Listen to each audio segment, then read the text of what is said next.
Akshay ma'am, do we can begin or have to wait for some more minute? Chandra ma'am will do the introduction. Okay, and sir.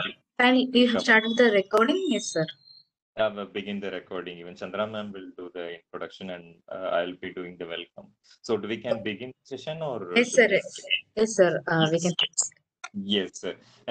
Good evening and welcome one and all to the 275th session of our mental health webinar series. On behalf of Dr. Suresh Kumar and the core core team members of Mental Health Webinar Series 2020. I welcome our today's speaker as well the sincere participants, and also on behalf of the institution Department of Psychology, American College, Madurai, Madras School of Social Work, Chennai, International Center for Clinical Psychology and Psychotherapy, Germany, MS Chalamuthi Institute of Mental Health and Rehabilitation, Madurai, Redmond Education and Psychological Research Center, Madurai, Psycho-Oncological Association, Turkey. And also today's topic, we have need for counseling in residential schools and orphanages. To enlighten on this, we have Ms. Mritula, who is actually founder and director of Aruvadai Psychological Support Service, Chennai. To have a great session, I request all the participants, please mute your video as well audio. If in case of switch on video, make sure to wear decent outfit, and any queries can be clarified in the QA session. And please unmute only if the resource person asks you to unmute and ask or discuss.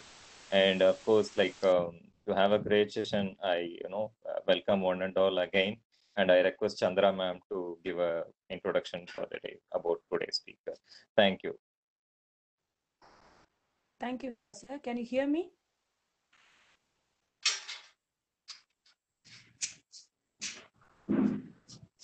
Peter, sir, can you hear me? Yes, ma'am. It's can you little bit louder? It is clear. Can you little bit? Is it okay now? Is it okay now? It's okay now. It's okay. Okay. Thank you very much, Veera sir. Good evening, everyone. On behalf of the core team, I would like to welcome and introduce today's speaker, Madam Mritula, who is heading Aruvadai Psychological Support Service as a senior psychologist. She is also a student counselor at Anjuman E. Imayat Residential School, and she is a consultant psychologist at Oxymed Hospital. She has also been working as student counselor and counseling psychologist at Mind Cafe and Anna Adarsh schools. She is an alumni of Women's Christian College, Presidency College, Justice Bashir Ahmed Syed College for Women, having done her degrees in those colleges.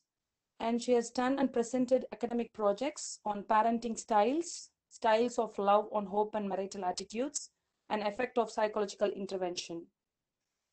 She is multilingual, having known also a foreign language, German. She has attended many courses and she has done the courses on different therapies like CBT, solution focused. And she has organized different events and she has attended to conferences and seminars. She has got different working experience as senior psychologist, student counselor, consultant psychologist in different institutions and hospitals. She has also conducted projects mainly focusing on children with disability in different schools, and she has conducted training programs on child and sexual abuse, good touch, bad touch, substance abuse, and different kinds of touches. She is also known for her media appearance. She has presented herself in Kanga TV, Rainbow FM, and different social media platforms. So I think we are very much happy to have her here today to talk about children in residential places. Thank you very much for being here, ma'am. Welcome to the session. The floor is yours. Thank you. Thank you. Thank you so much, Chandra ma'am. Thank you very much.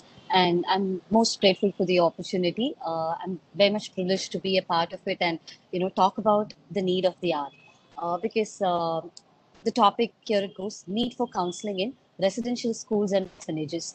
I know counseling itself has a little bit of stigma until now, where we have to raise so many awareness programs for adults even to understand the importance of counseling and to make the services available for themselves. But it was a great opportunity for us to work with children from orphanages and residential schools as part of a mental health team. So all of us would have volunteered or we could have done our social services one way or the other way from our childhood.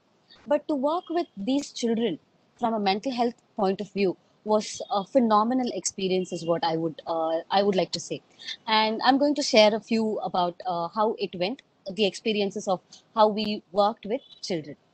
Yeah. So speaking of residential schools and orphanage, so their residential world itself is pretty different from what it is in the real life, right? For us and for them, there's so much of difference. And if you could see, the gap is pretty huge.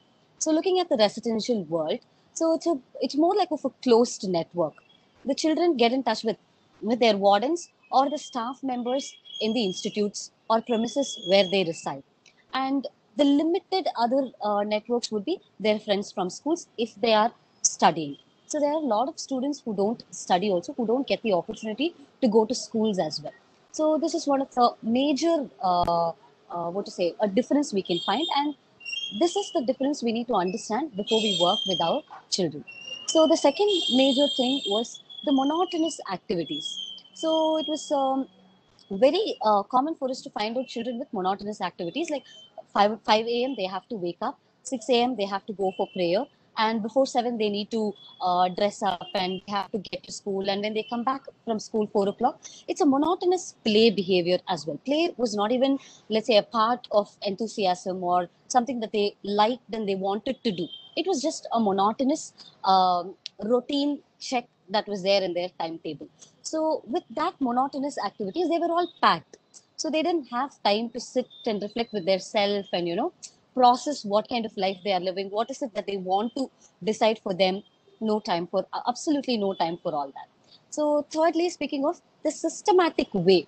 So even for lunch, breakfast, to go to sleep. So even if they have any medical emergency, there's at least 4-step process they need to follow.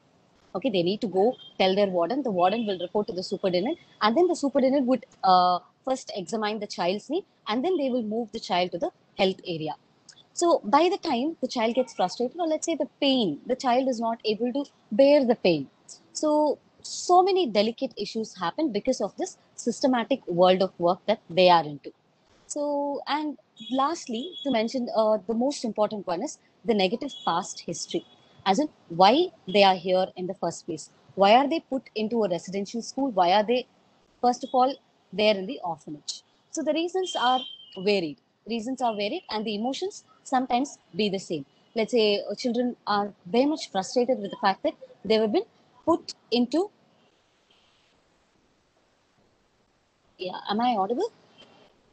Yes, Mridula, you're audible. It says that the slide is not visible. It's like you have our pictures, the image in that tab is open. So for us, it is seen as a rectangular box. Oh, Yeah, that okay. one which you're moving. Okay, okay. This has to be closed if Now, possible. is that fine? You can keep it at the top. You can see it yet, but without disturbing the letters probably. Just a second. Move it to the top. Yes. Yeah. Thank you. Thank you for letting me know. Yeah. So, yes. So, speaking of the negative past history that these children have been through, because of which they always have resentment, feelings of anger, and frustration why they are here. So, and many a times we also find parents, using hostels or residential schools as an escape word. Let's say if you aren't behaving well, you would be taken to a residential school. You will be taken to a hostel. So it created a natural fear factor, fear element for children. So which is really difficult for them to adjust to, even if the environment is very resourceful and very kind and warm. So this adjustment issue is prevailing until, let's say, I worked with children from first standard to 12th standard. So this adjustment is very, very difficult for the first standards to even till the 8th standards. So after that, from the 9thers, they are used to it. Only from the 9thers, when you talk, they'll be more into the academic performance, sports, and other curricular activities. But up until the 8thers, they have difficulties in adjusting with the hostel environment, or let's say the residential schools environment. So this is one of the key area where we need to empathize with the child. If anything we had to do, we need to empathize with the child with their negative past history. And I've even known kids parents who burnt themselves in front of the child. So that's how that was a negative sad history because of which the child was put into the orphanage. So for them, it's a very important event in life, right? It's a sadness, it's a loss, and they stuck, they get fixated at that point, looking at their parents burn themselves. So I've seen boys as well, I've seen girls as well who had the same history. Mostly children from underprivileged background get into residential schools or orphanages, and in the let's say in underprivileged population, suicide and burning oneself alive, all of this are very common. So guys tend to deal it differently from girls too. So guys, they just get fixated. And I've known a particular guy, he was in 8th standard, and when he wanted to talk about this issue, he had this blunt effect. So not even a single bit of emotion or let's say emotional word that was persist with this child, nothing at all. He just told it as he read a newspaper in the morning. So that's one way boys express. And when you look at girls, their expressions were totally different. Sometimes it required art for them to express their negative past history. It wasn't that easy for them to vocalize it. Okay, so be it a smaller event or be it, let's say, a deeper event, self-expression was a hindrance for this child, for children, because of the fact that these residential world were giving some psychological effects. Psychological effects, when we look at psychological effects, because of the limited network that they are with, lack of communication, we hardly find children with extroversion as their personality. Most of the children are, let's say, ambiverts, or mostly introversion was seen. So it was very difficult for them to communicate even with the counselor. And secondly, because of their monotonous work and systematic things that they had to do in their orphanages and residential schools, lack of motivation was very high. Lack, they didn't feel like doing something new. They didn't feel like there's this push or pull energy which was not seen at all with children. So because of which again, the lack of value system came into play. So children didn't understand what is mine, what is yours, what are personal boundaries, what are societal boundaries, how can our behavior affect somebody else. So many other value systems from the basics were not very comprehensive for the children. And looking at the staff and student ratio or staff and child ratio in orphanages or residential schools, it's very harsh, I would say. Like 3 wardens taking care of 45 students. So that was the ratio that was what to say, a greater or good ratio that was being followed in TN. So which is again a difficult one. Wardens always complain about stress and how difficult it is for them to rear 45 children together. No matter how many schedules they come up with, no matter how many different strategies they come up with, it was very difficult for them to teach values for children. And speaking of sense of individuality, so that was completely missing, although they were leading an independent life. This was an ironical fact for us to identify, because everything they are on, let's say they are by themselves, they are on their own, but still they were not able to differentiate something that they wanted to do. So if a child says, or let's say a group of children, they just wanted to become footballers. A group of children, they wanted to become something else. So the sense of individuality was missing because all this while they were being treated as groups and class.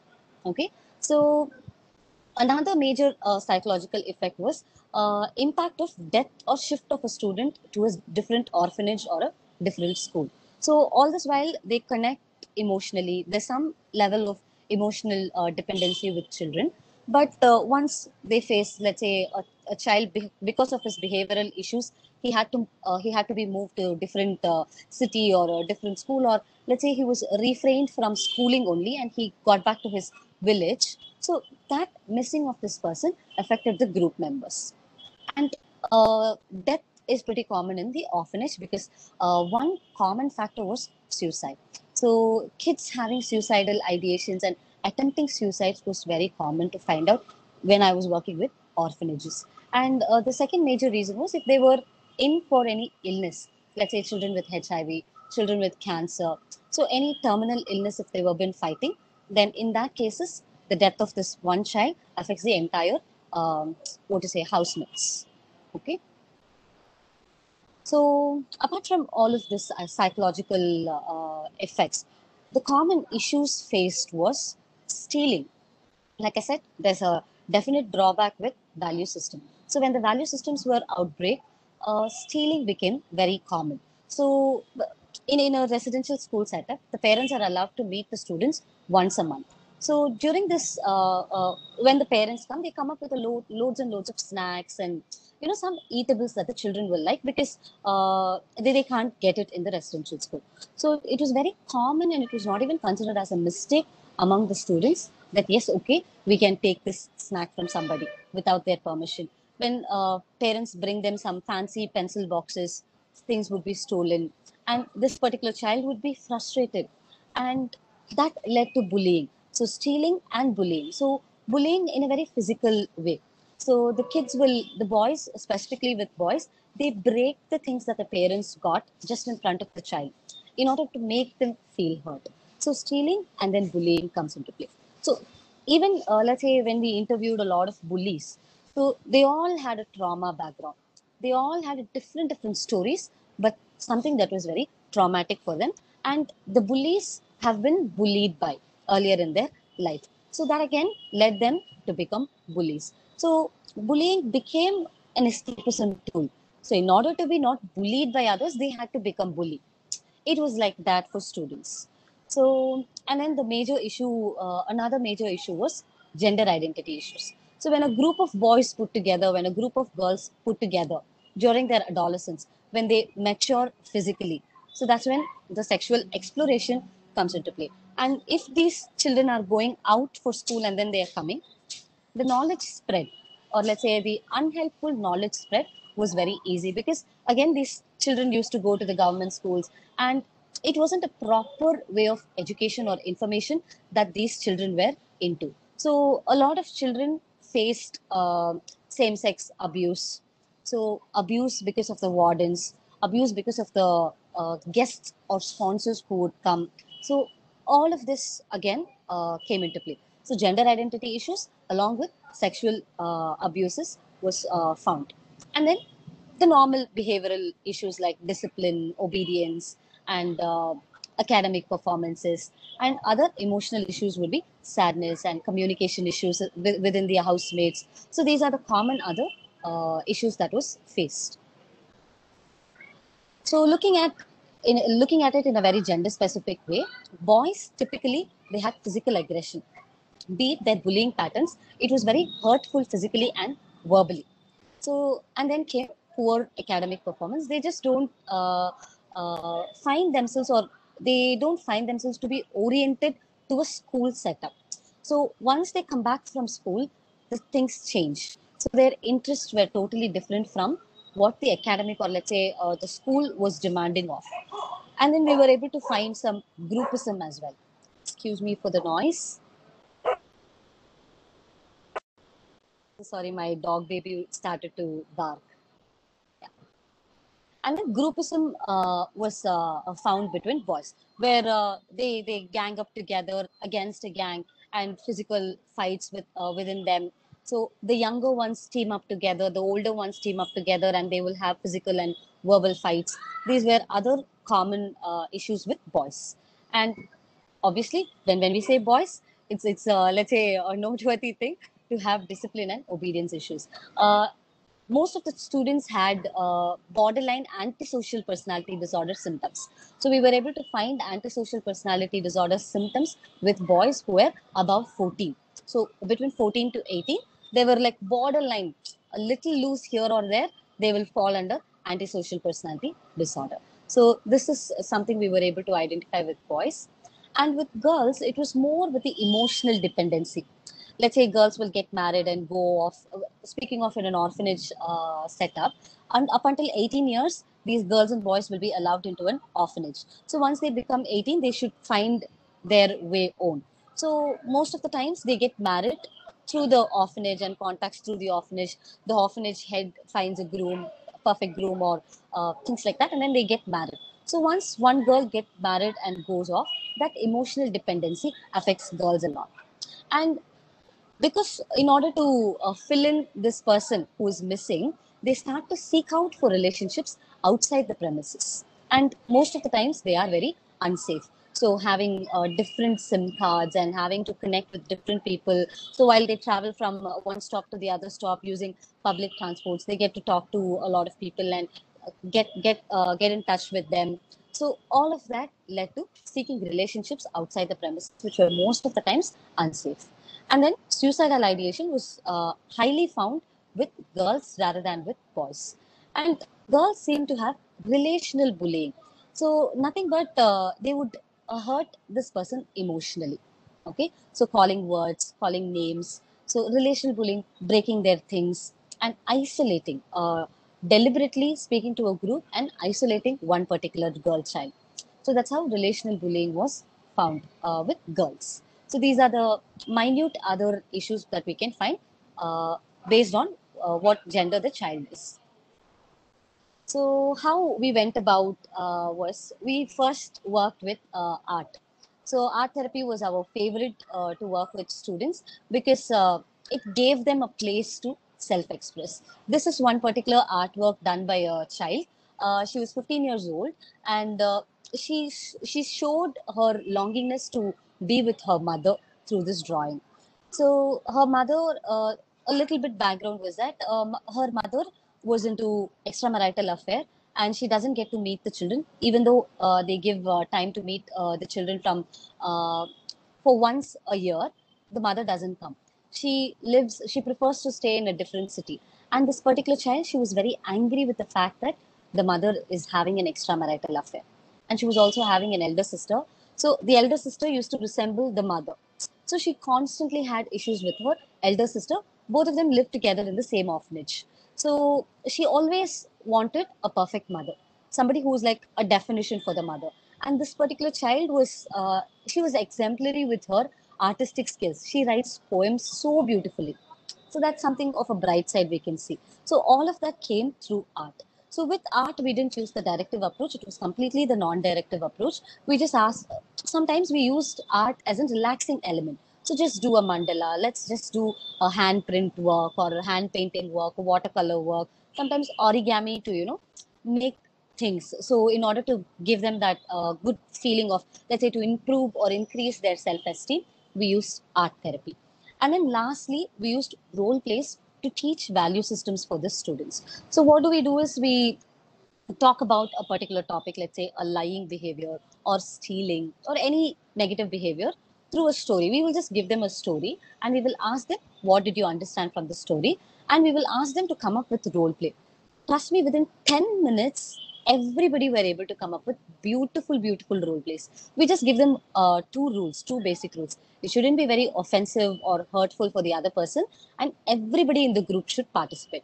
These are the two rules we leave them with. So sometimes kids come up with movie references. Sometimes kids come up with real life scenarios, what is happening. A lot of children were creative. So all their creativity, when you give them the floor, they just get so expressive and then they pour their heart out. So we didn't start off with one-on-one counseling. Okay, let me hear your story. Let me help you. We didn't start at something like that. We used art, and then kids got to know us better. And the simple element of color pencils, crayons, it just I don't know. It gave them the immeasurable love because these are very limited resources that these children get. I had students who come only to color. They didn't want any particular therapy or they didn't have any issues at all, but they'll just come to sit in color to have a normal chat with me. That's it. It was that important for this child. So basic things like color pencils and the access to colors were of a privilege to these children. Okay, so that's how art therapy kind of gave us some free flow movement with working with these children.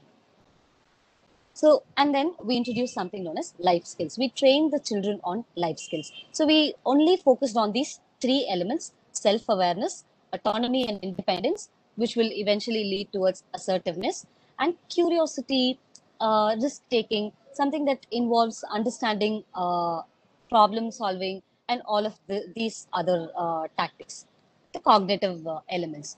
So with self-awareness, we wanted to work with their self-identity because, like I said earlier, even though they are on their own, they still lost, they had this lack of individuality. So in order to bring that individuality, we wanted to work with self-identity, self-confidence, and self-esteem. Self-esteem was a big time problem for these kids because since they were going out for schools, a lot of children will bring fancy things. A lot of children will, the parents will drop them off. These children will go in bus with one of the caretaker and then come back. If the caretaker doesn't come or if the caretaker is ill, the students cannot go to school.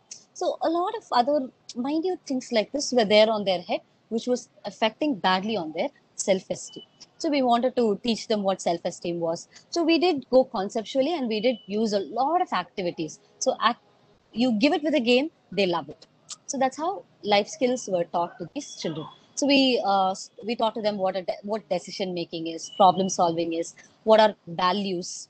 So many a times when we talked about values, we used role plays, and then coping with stress. Like I said, these kids come from a traumatic background. There's so much of stress that they still hold because of their traumatic experiences. So we help them to cope with helpful ways, and then how to deal with failures, because these kids, they will be the last picked in the school for any program or anything that they wanted to do. So what we do is every month we conducted a talent fest. So every month we give them a theme, let's say family, relationships, love, obedience, different topics like this, and they have to come and show whatever skill that they have. They can sing songs based on obedience, they can write poems. So whatever talent they have, with the theme they can express. And we always had the best performer of that particular month, and we used to have an award ceremony, and we will congratulate, and it will be like a fest. Once in a month we will have that award ceremony, and it encouraged the students, and that really improved their self-esteem as well. So use of art, life skills again gave us a solid place to work with children. So this itself solved half of their problem. We gave them a mode to express. We taught them how certain things are to be done, and conceptual understanding was given about all these different constructs. Half of their problems were solved. And then we moved on working with them one on one using counseling. Nothing but unconditional acceptance. Because these kids, they believe that they were not accepted, which is why they are there in the orphanage or in the residential school. So all that they have been longing for was that acceptance. So once that acceptance was given through the session, they fell beautifully with all the other processes. A lot of students would have academic issues. A lot of students will have suicidal ideation. Earlier, they wouldn't be open about their issues. But after these two segments, they volunteered to share about their problem. I would like to share this particular example. There was a boy, he was an 8th standard boy. So when we were conducting this anti-bullying program, there were about 80 students. So they were all grouped into 4 groups. So I had my team members. We worked with them. So this particular boy, he didn't like, because it was happening during the December holidays, during the Christmas holidays. He wanted to chill. He just wanted to watch TV and be lousy for that particular day. He didn't want to come for the training. But since it was a mandatory, he had to come, and he never liked it. And he ganged up with a few other friends of his, and he said, "No, no, no, we don't want this. You are not giving us points. I don't want to be here." So I told him, "Okay, fine, you can go. Just give me your names, because only people who are participating will get certificates. The others I would probably not give, because that is fair." I told him, and then he got very angry. So because he felt that I'm going to take these names and give it to the wardens. And trust me, he came to my face like this, and he asked, "Why are you asking me? Why do you want to do this like this?" So we have all our reasons to be angry with the child, or to corporally punish the child or anything. But we didn't do anything. Okay, listen, see, if you are here in this room, we want you to participate. If not, you can very well move out. That's it. And done. Trust me, after a week, this boy himself came to my counseling room, and he asked me, "I want counseling." I asked, "What made you to think like that?" He said, "I'm becoming very angry nowadays. I'm just not able to tolerate my anger. Please help me." I did nothing. I didn't punish him. I didn't give him any advices, or I didn't call him for counseling. But he realized, because after the effects of the anti-bullying program, children were very much happy, and something went about in their class as well, which made him come. And he was the same child who put the finger on the face and he spoke.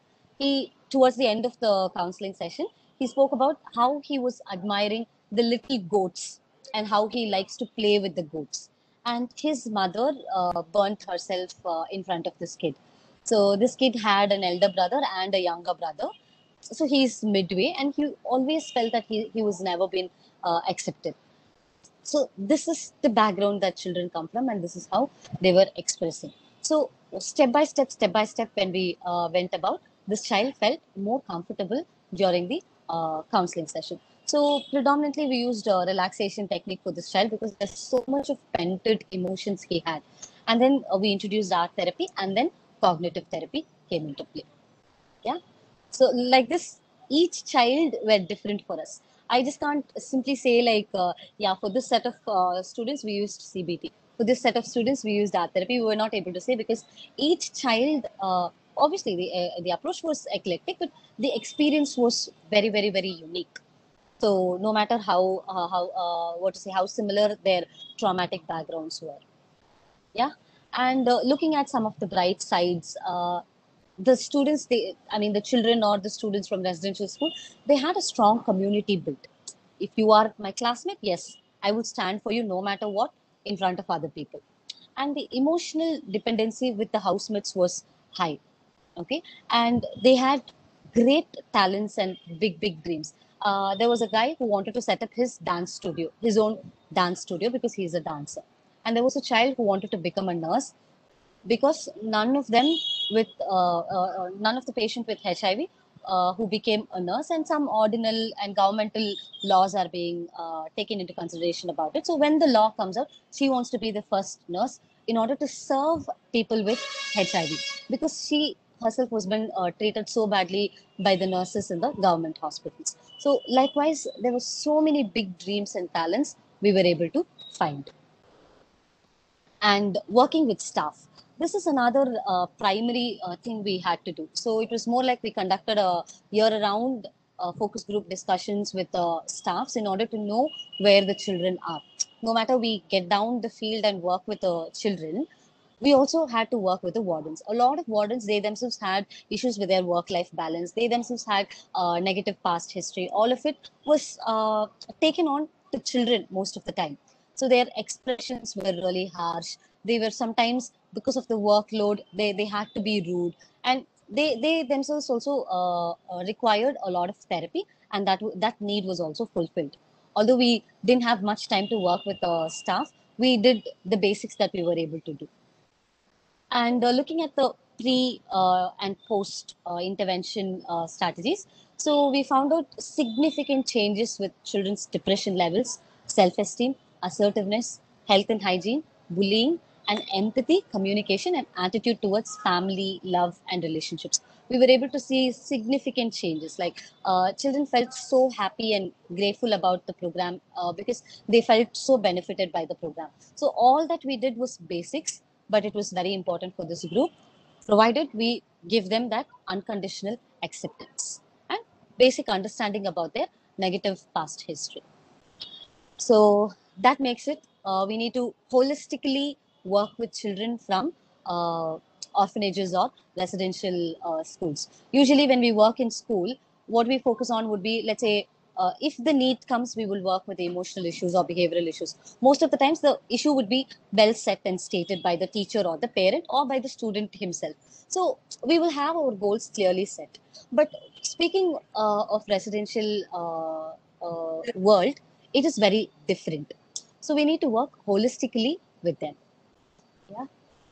And that's about it. Thank you so much for your patience.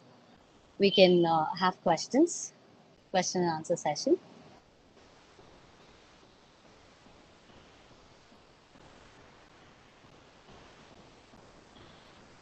That was a wonderful session, Mridula.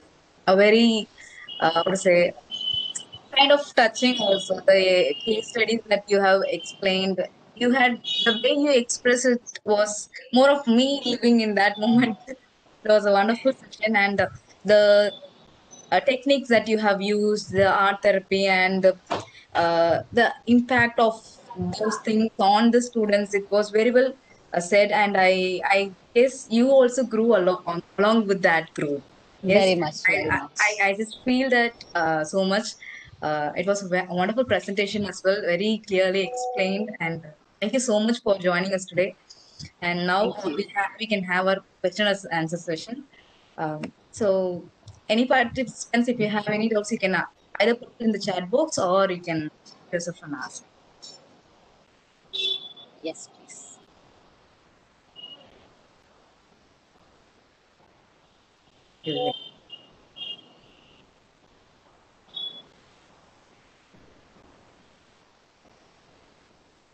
Okay.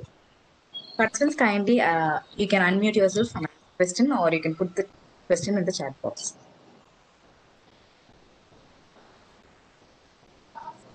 Okay, before the questions come, can I ask a question? Yes, please. So this is an intervention study, if I'm not wrong, yes? Yeah, Um, yes. so it is basically for the residential schools and the orphanages. So I'm just concerned about these schools, but I have seen like few residential schools which made like international schools or something, made it compulsory that a psychologist has to be there in the school.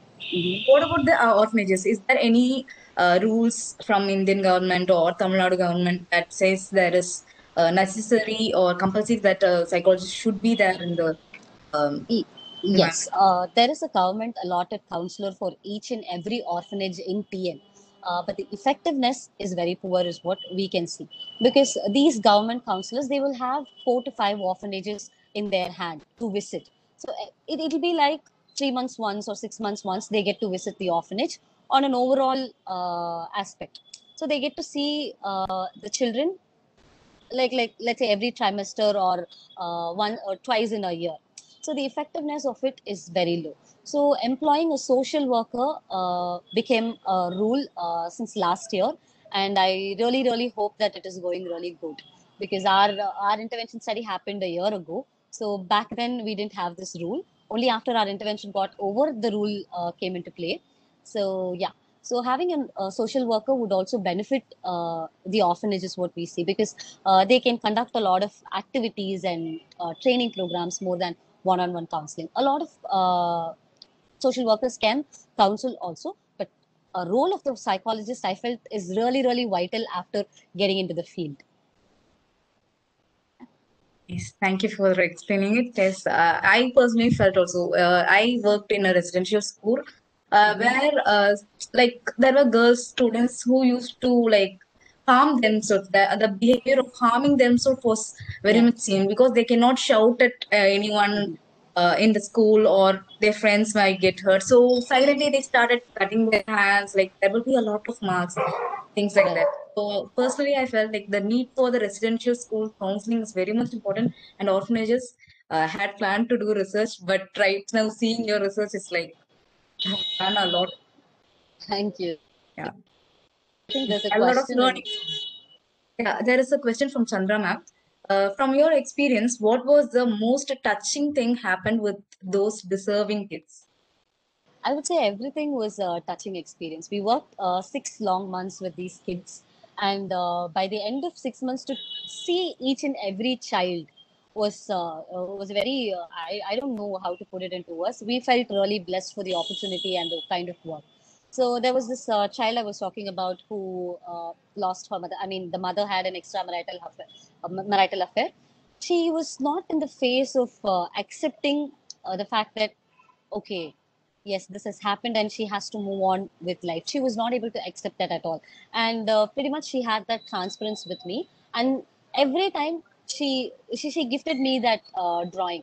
So it was pakka transparency. It was very difficult for me to work. So I asked her to take counseling from my teammate.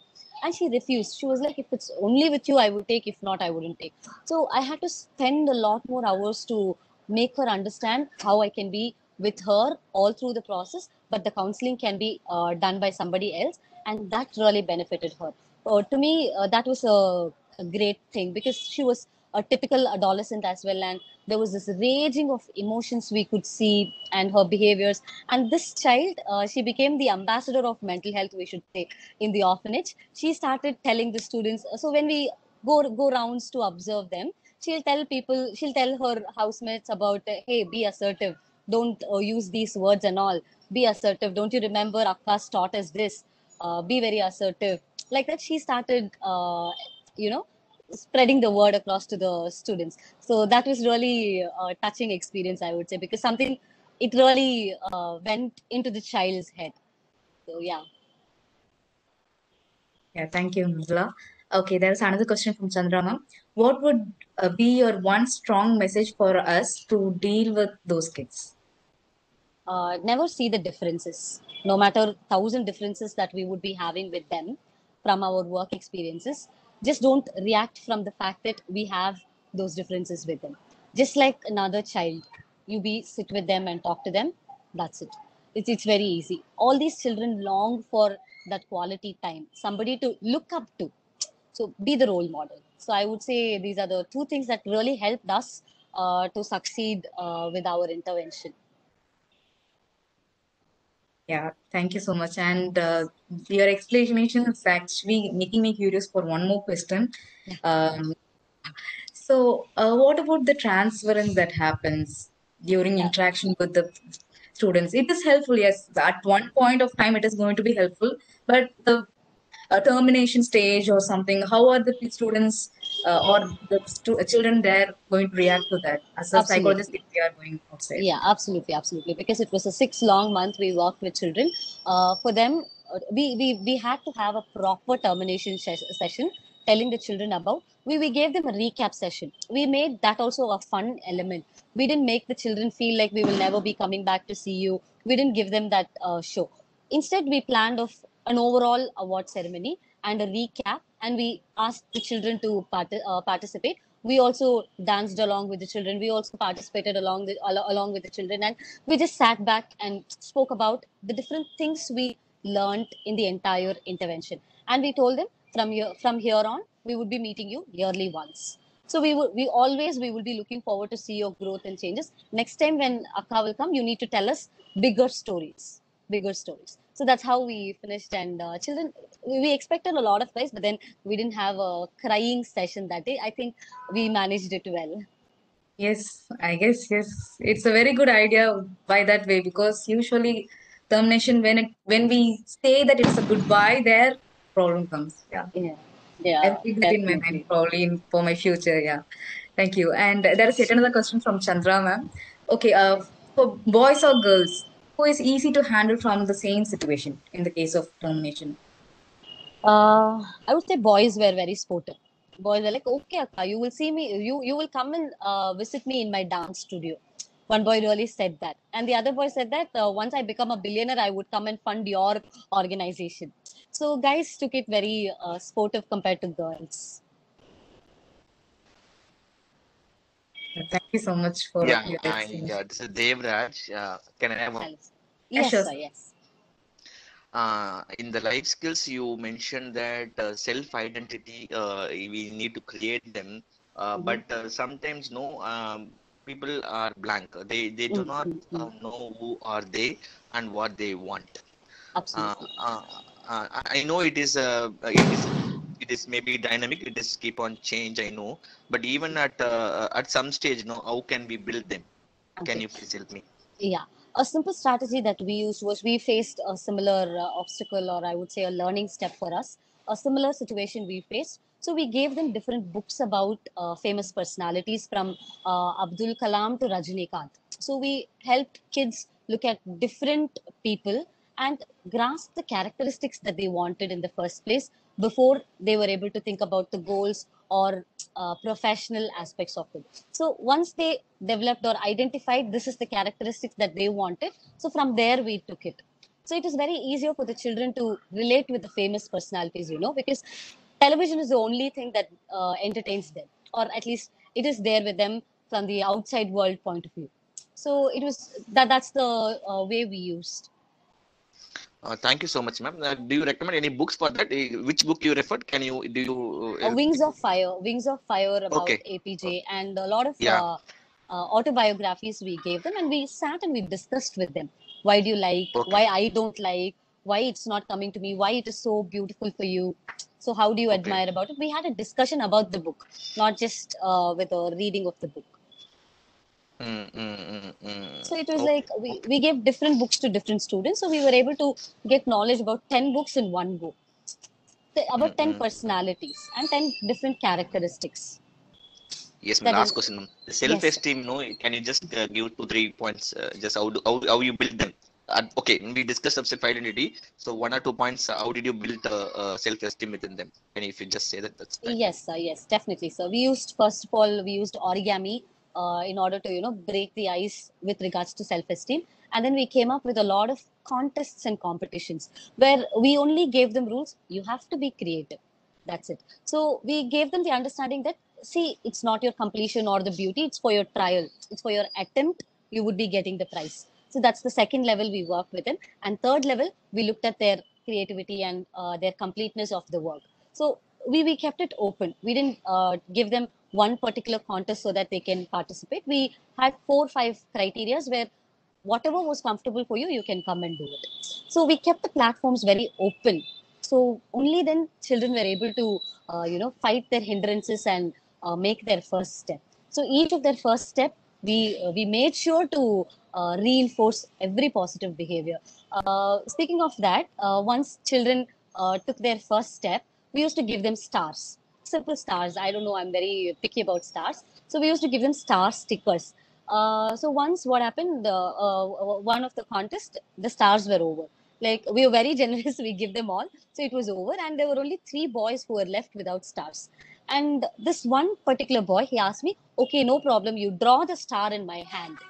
So it was that important for them. So these are the other aspects where we can gauge their attempt to help them to take that first step along with reinforcing that behavior.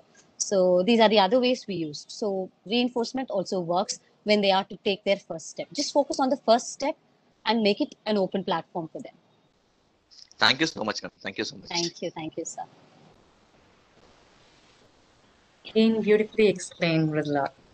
Thank It's you. not just the technique that you say, but how it was done and what was the reaction of the students that was explained, so we can understand it more clearly. I really appreciate you and thank you for Thank giving you. such explanations. Thank you so much. Yeah. As participants, any more questions? Ma'am, I would like to ask you. Yes, Hello, sir. I'd sir. like to ask. I appreciate you engaged them and you followed them up. You have explained how what sort of a counseling skills, psychological approaches you have approached, strategies you use. It's a very practical to that kind of age group, and I really Yeah. appreciate your involvement for a long time. And Thank you. I want to ask is, with your Yes. experience, what do you want to suggest to the government? One. Number two, who are the major stakeholders can make a difference in these lives sustainably? Because our involvement is 6 months or 1 month. I have worked with street children about 3 years. So our involvement may be with 6 months or 5 months or things like that. But who are the other major stakeholders who can make a difference? And third one is, if you take a life model approach them for their empowerment of these children, and what sort of suggestions do you make? Yeah, I would like to answer the third question first, sir, because what these children are missing out is on the exposure. So, what a normal student gets in the city, or some student who is growing up with their parents, so that kind of exposure is completely cut down for these children. So, we can find different ways. We can bring in speakers from different professions and give them a talk, conduct an activity. So, in such a way that they get exposure about what it is to be like when we move out of this orphanage or when we go out of this residential school. Number one, and secondly, I really wish and pray that psychologists should be employed as a mandatory in all the orphanages and all the residential schools. And I'm also telling you, be it schools, normal schools, the count is really less. One counselor handling one big school is definitely not enough. It requires a team of mental health professionals to work with children, because I would go with this proverb: it takes a village to raise children. So one psychologist is even not enough, and these children are even deprived of that. So that should be made mandatory and as a team. And that also answers my second questions. Your second question about the team of mental health professional is required. Let's say from a general physician to a psychiatrist to a clinical psychologist, and having a psychologist or a counselor and a social worker would be, let's say, it's idealistic view, but if that is happening, I think there wouldn't be any difference between the orphans or a normal child. So yeah. Thank you, sir. Thank you again for the beautiful explanation. Yeah, thank you. So if there is no more questions, we can move ahead with our thanks. Now I request Chandra ma'am from the core team to propose a vote of thanks. Yeah, can you hear me? Yes, ma'am. Akshaya here. Okay. On behalf of the core team, we are very happy to announce that this is our 275th session of the mental health webinar series. And we are very glad to have Ms. Mridula today for such a wonderful topic. Personally, I liked it so much. I think at the family level, we have to educate our own kids, to see the other side of the world so that they will not treat anyone with differences and such kinds can be handled in a better way. So Mridula, throughout your session, it was very inspiring with all your thoughts and process, and I can see how passionate you were doing this research. I wish you the very best to do much more and change someone's lives. So thank you very much for being here and sharing your experiences. On behalf of the core team and all the organizers, I would thank all of you for being here. And special thanks to the participants without whom this would have not gone so far. Keep supporting us and have a nice evening. Thank you so much. See you tomorrow, same time, on a different topic. Thank you so much, ma'am. It's a privilege for me to be a part of your 275th mental health webinar. And I would like to share one more thing. So when this mental health webinar started, I was an attendee. So from an attendee to give a talk, it was just a honor. And thank you so much for the opportunity in the first place. Thank you.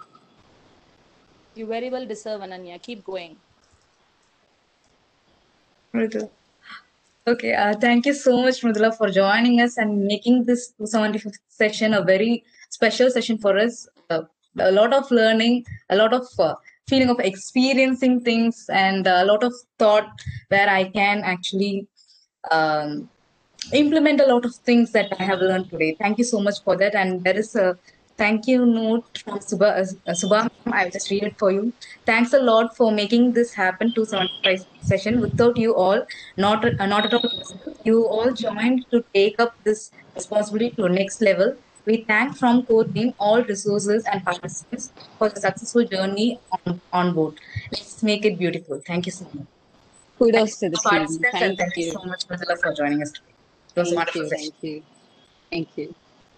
Thank you.